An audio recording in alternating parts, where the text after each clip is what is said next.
Airport में यहाँ पर एक छोटा सा गलती हो गया था। गलती क्या हुआ था कि जो पैसेंजर का लगेज है वो यहाँ पर चेंज हो गया था। मतलब एक पैसेंजर का लगेज दूसरे पैसेंजर के साथ यहाँ पर चेंज हो गया था। अब यहाँ पर क्या हुआ कि ये जो पैसेंजर था वो अपने लगेज को पाने के लिए एट लास्ट क्या किया, मजबूरन में जो है इंडिगो एयरलाइंस का जो वेबसाइट है उसको टोटली हैक कर लिया और हैक करके जो है उसने अपना जो लगेज है उसको वापस कर लिया। बट यहाँ पर सवाल ये उठता है कि इंडिगो एयरलाइंस की जैसी इतनी बड़ी एक वेबसाइट इसको कैसे हैक किया। ये जो पैसेंजर था ये कौन था जिसने इंडिगो एयरलाइंस की वेबसाइट को हैक कर लिया। और सवाल ये भी उठता है कि एक लगेज के लिए वेबसाइट को हैक कर दिया, क्यों उसको और कोई तरीका नहीं था लगेज पाने का। ये सभी इंसिडेंट के बारे में आज की इस वीडियो पर मैं आप सभी को बताऊंगा। ये जो टोटल इंसिडेंट है ये कैसे हुआ, क्यों वेबसाइट को हैक करना पड़ा, कौन था वो जो वेबसाइट को हैक किया और उसको क्या किसी भी तरह से हेल्प नहीं मिला था जिस वजह से उसने इंडिगो एयरलाइंस की वेबसाइट को हैक किया। इन सभी चीजों के बारे में आज की इस वीडियो पर मैं आप सभी को बताऊंगा। अगर आप इन सभी चीजों के बारे में जानना चाहते हैं तो फिर आप आज की इस वीडियो को लास्ट तक देखें। उसके पहले आप इस वीडियो को एक लाइक करें, साथ ही चैनल को सब्सक्राइब करके नोटिफिकेशन बेल को ऑल पर क्लिक करें। तो यहाँ पर जिसने इंडिगो एयरलाइंस की वेबसाइट को हैक किया था उसका नाम था नंदन कुमार। तो नंदन कुमार जो था वो एक सॉफ्टवेयर इंजीनियर था और उसने जो है ट्वीट करके ये पूरा जो टोटल इंसिडेंट है इसके बारे में बताया कि उसने क्यों इंडिगो एयरलाइंस की वेबसाइट को हैक किया था। तो यहाँ पर बात आती है 27 मार्च को उसने जो है पटना से बेंगलुरु जाने वाला एक फ्लाइट पकड़ा था इंडिगो का जो था 6E185 और उस फ्लाइट में जो है उसने पटना से बेंगलुरु आया। अब बेंगलुरु आने के बाद जब उसने अपने घर पर पहुंचा एंड पहुंचने के बाद जब उसने अपने लगेज को देखा तो वहाँ पर उसका जो वाइफ था उसको थोड़ा सा यहाँ पर शॉक हुआ या फिर उसको थोड़ा सा यहाँ पर अलग लगा उस लगेज को देख के। कैसे, वो लोग जो है यहाँ पर की बेस्ड जो लॉक होता है उसको यूज़ नहीं करते अपने लगेज पर, लेकिन उसने जब अपने घर पर जो लगेज लाया था उस पर जो है की बेस्ड लॉक सिस्टम था। तो यहाँ पर उन लोगों को पता चल गया कि एयरपोर्ट में जो है उसका जो लगेज है वो चेंज हो गया है। मतलब वो जो अभी लगेज लेके आया है वो उनका लगेज नहीं है, किसी दूसरे पैसेंजर की लगेज है। एंड इसके बाद क्या किया, नंदन कुमार ने जो है कस्टमर केयर पर फोन करके सब कुछ बताया कि हमारा जो लगेज है वो एयरपोर्ट में चेंज हो गया है किसी दूसरे पैसेंजर के साथ। यहाँ पर जो है बार बार लगातार नंदन कुमार जो है कस्टमर केयर पर फोन करता ही रहा, करके ये बता रहा है कि आप उस पैसेंजर की कॉन्टेक्ट डिटेल्स हमको दीजिए, हमें जो है अपना लगेज चाहिए एंड उसका जो लगेज है वो हमारे पास है, हम इस लगेज को भी उसको लौटा देंगे। लेकिन इंडिगो की तरफ से जो है डेटा प्राइवेसी एंड कस्टमर की प्राइवेसी इन सब चीज़ों के बारे में बताते हुए जो उनको किसी भी तरह का कस्टमर का जो डिटेल्स है वो नहीं दिया। यहाँ पर एक एजेंट ने उसको ये बताया कि हम उस एक एजेंट ने वहाँ पर ये बताया कि हम उस कस्टमर के साथ बात करते हैं एंड बात करके आपको रिटर्न कॉल करते हैं बहुत ही जल्द, लेकिन वो भी कॉल नंदन कुमार के पास नहीं आया। अब इसके बाद क्या हुआ, इसके बाद जो है रात गुजर गया, अब जो है नेक्स्ट डे आ गया। अब नेक्स्ट डे आने के बाद नंदन कुमार को ये लगा कि इंडिगो की तरफ से उसको और किसी भी तरह से हेल्प नहीं मिलने वाले, उसको जो है अपना लगेज खुद ही ढूंढ के निकालना पड़ेगा।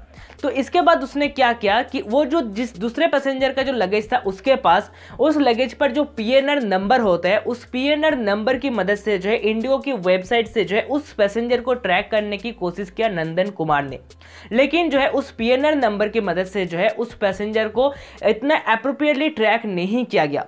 अब इसके बाद जो है नंदन कुमार ने फाइनली ये डिसीजन लिया कि उसको जो है इंडिगो एयरलाइंस का जो वेबसाइट है उसको हैक करना पड़ेगा। अगर वो इंडिगो एयरलाइंस की वेबसाइट को हैक कर लेता है तो ही जो है उसको अपना लगेज मिल पाएगा एंड जो लगेज उसके पास है किसी दूसरे पैसेंजर का उसको भी उसका लगेज मिल पाएगा। बट यहाँ पर एक सवाल ये उठता है कि नंदन कुमार ने जो है डिसीजन लिया कि उसको इंडिगो एयरलाइंस की जो सिस्टम है उसको हैक करना है। और यहाँ पर नंदन कुमार एक सॉफ्टवेयर इंजीनियर भी है, लेकिन उसने जो एक डिसीजन लिया कि इंडिगो एयरलाइंस के सिस्टम को हैक करना है और उसने इंडिगो एयरलाइंस के सिस्टम को हैक भी कर लिया। लेकिन कैसे, इंडिगो एयरलाइंस की जैसी इतनी बड़ी वेबसाइट के सिस्टम को हैक कर लिया नंदन कुमार ने, तो नंदन कुमार ने किस प्रोसेस का यूज करके जो है इंडिगो एयरलाइंस के सिस्टम को हैक किया एंड अपने लगेज को वापस लिया, उस कस्टमर की कॉन्टेक्ट डिटेल्स को लिया, कस्टमर के पास कैसे पहुंचा, इन सब चीजों के बारे में जो है नंदन कुमार ने ट्वीट करके सब कुछ बताया और मैं आप सभी को यह सब कुछ बता रही हूं अभी इस वीडियो पर। तो यहाँ पर नंदन कुमार ने ट्वीट करके ये बताया कि उसने जो है अपने कंप्यूटर पर F12 बटन को प्रेस करके जो है इंडिगो एयरलाइंस का जो डेवलपर कंसोल है वहां पर सबसे पहले गया एंड वहां पर जाने के बाद जो है लेटेस्ट टेक्नोलॉजी की मदद से जो है डिजिटली जो है उसने बहुत सारे तामझाम लगा के जो है नेटवर्क लॉग से जो है उस पैसेंजर का कॉन्टेक्ट डिटेल्स एंड उस पैसेंजर का मेल आईडी उसने सबसे पहले यहाँ पर कलेक्ट किया। अब यहाँ पर क्या हुआ कि नंदन कुमार का जो हैकिंग स्टेज था वो यहाँ पर खत्म हो गया। अब नंदन कुमार को लगा कि वो जो है अपने लगेज को वापस मिल सकता है, मतलब उसका जो लगेज है उसको वापस अभी मिल सकता है। तो यहाँ पर इंडिगो एयरलाइंस का जो वेबसाइट है उसको हैक करके नंदन कुमार ने जो उस पैसेंजर का phone number and email ID यहाँ पर सबसे पहले कलेक्ट कर लिया। कलेक्ट करने के बाद उस पैसेंजर को कॉल किया एंड कॉल करके जो है नंदन कुमार ने सब कुछ बताया एंड इसके बाद जो है उसके जो घर था, मतलब नंदन कुमार बेंगलुरु में जहां पर रह रहा था उसके मतलब वहां से जो है दूसरे पैसेंजर जिसके साथ लगेज एक्सचेंज हो गया था उसका दूरी था सिर्फ और सिर्फ 6 किलोमीटर। तो इसके बाद क्या हुआ, नंदन कुमार 6 किलोमीटर दूरी पर गया उसके लगेज को लेके, मतलब उस पैसेंजर के लगेज को लेके, ताकि उसको जो है अपना लगेज मिल सके। और वहां पर जाने के बाद जो है उसने सही सही अपना लगेज ले लिया एंड उसको जो है उसका लगेज दे दिया। लेकिन यहाँ पर नंदन कुमार ने एक बात और भी बताया कि नंदन कुमार उस दूसरे पैसेंजर जिसके साथ लगेज एक्सचेंज हो गया था उसको पूछा था कि इंडिगो एयरलाइंस की तरफ से आपके पास किसी भी तरह का कॉल आया है या फिर नहीं।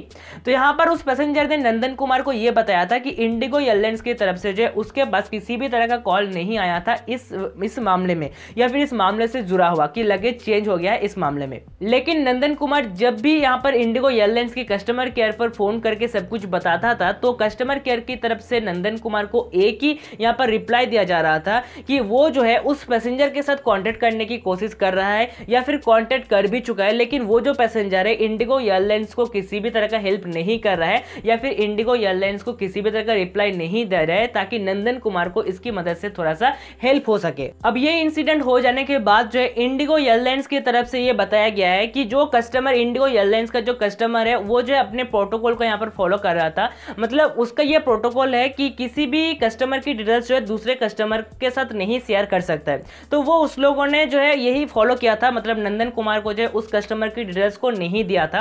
एंड यहाँ पर यह भी बताया गया है कि लगेज जो चेंज हो गया था इसका जो प्रॉब्लम था इसको वो सॉल्व करने की कोशिश कर रहा था, उस कस्टमर के साथ कॉल पर बात करने की कोशिश कर रहा था, लेकिन वो जो पैसेंजर था वो किसी भी तरह का रिस्पॉन्स नहीं कर रहा था। इसीलिए जो है इंडिगो एयरलाइंस जो है इस लगेज का जो इंसिडेंट था इसको सॉल्व नहीं कर पाया।